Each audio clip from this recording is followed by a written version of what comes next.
Bismillahirrahmanirrahim. Assalamualaikum warahmatullahi wabarakatuh. Perkenalkan, nama saya Safira Sahabudin dengan NIM 1054211064419 dari Fakultas Kedokteran dan Ilmu Kesehatan Universitas Muhammadiyah Makassar. Pada kesempatan kali ini, saya akan menjelaskan tentang suatu penyakit yaitu diare akut. Seperti contoh, yaitu seorang laki-laki berusia 45 tahun dibawa ke puskesmas Taman Raya jam 5 subuh karena mengalami muntah-muntah dan berak seperti air lebih dari 10 kali sejak tadi malam. Penderita tersebut terlihat seperti lemas, mengantuk, dan mata tampak cekung.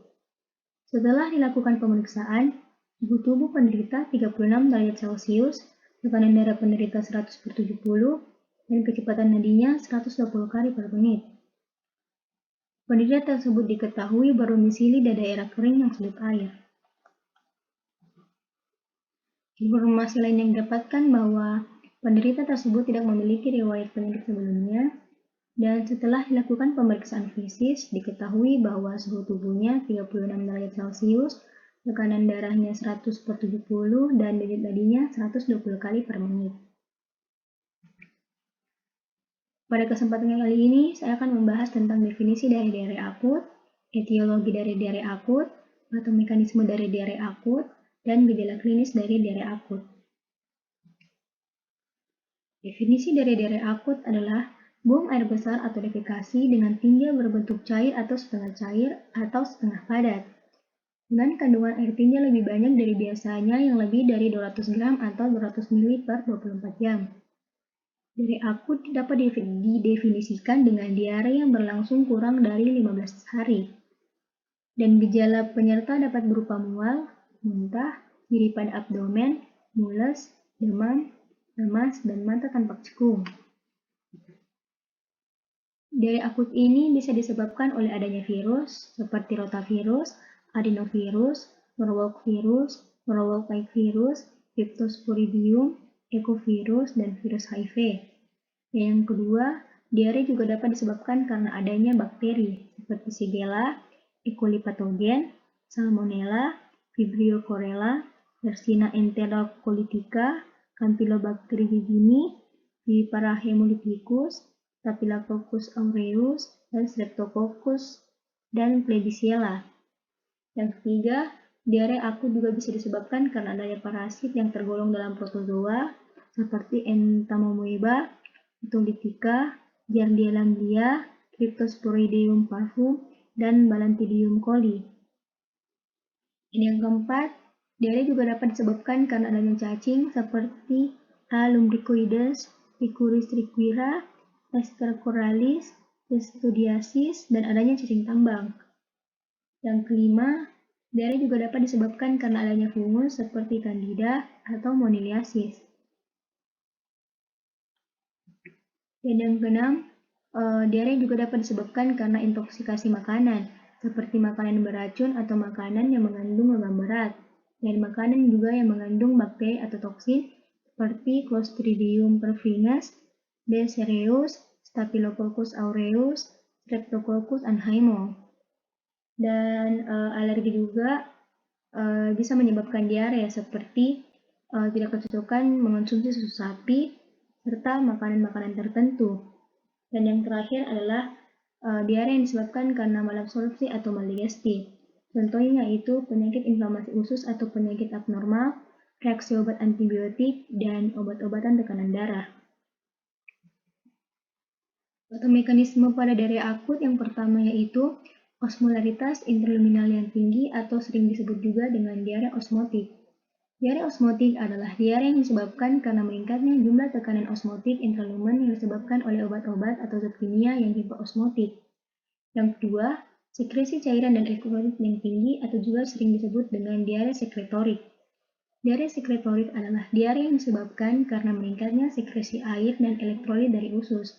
Diare tipe ini disebabkan oleh karena adanya efek enterotoksin pada infeksi Vibrio cholera, diseksi ileum atau gangguan absorpsi diagram empedu, dan adanya efek obat dari laksatif.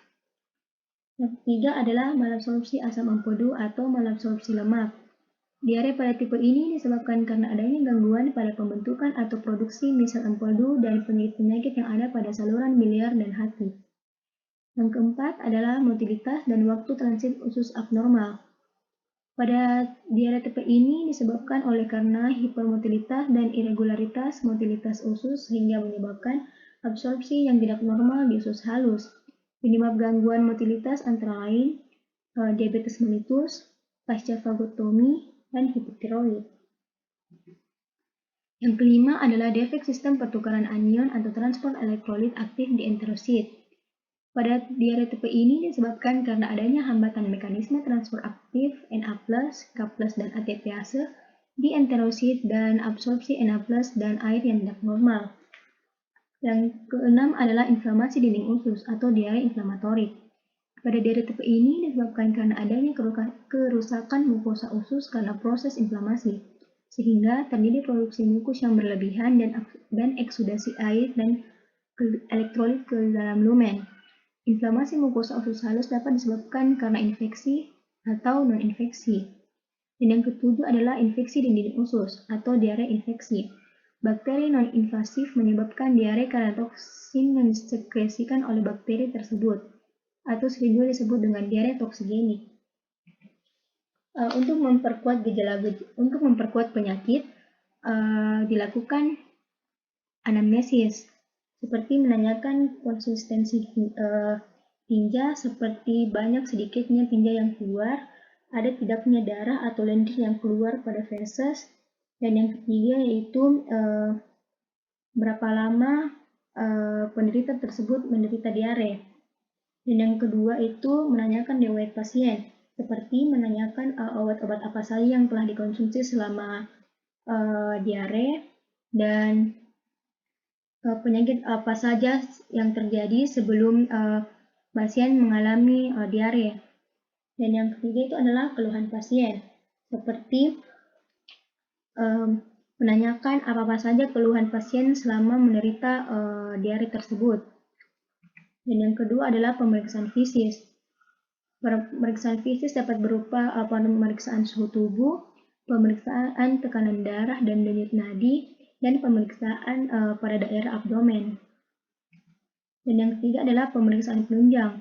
Pemeriksaan penunjang ini bertujuan agar untuk memperkuat diagnosis, seperti pemeriksaan darah lengkap, seperti pemeriksaan hemoglobin, hematoksin, leukosit, dan menghitung jumlah leukosit. Dan yang kedua itu pemeriksaan urin rutin dan pemeriksaan feses. Tujuan dari pemeriksaan urin yaitu untuk memeriksa kadar ureum dan kreatinin yang bertujuan untuk mengetahui faal ginjal dan tingkat dehidrasi.